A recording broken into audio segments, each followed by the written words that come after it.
तर महाराष्ट्रामध्ये लवकरच नवीन सरकार स्थापन होणार आहे। कोकणातील 5 आमदारांची मंत्रिपदासाठी नावं चर्चेत आहेत।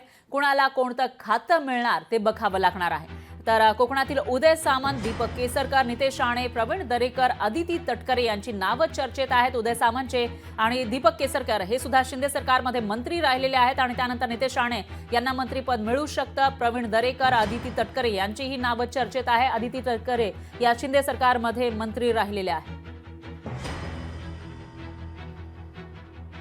तर ग्राफिक्सच्या माध्यमातून आपण बघूयात कोणाकोणाची नावं चर्चेत आहेत। कोकणातील या नेत्यांची नावं चर्चेत आहेत। उदय सामंत, दीपक केसरकर, नितेश राणे यांच्या नावाची चर्चा आहे मंत्रिपदासाठी।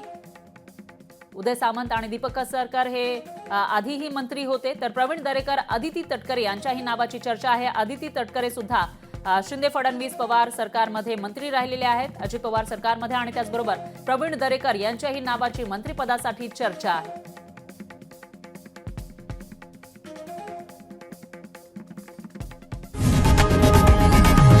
लोकशाही मराठी ऐका, पहा, जागरूक रहा।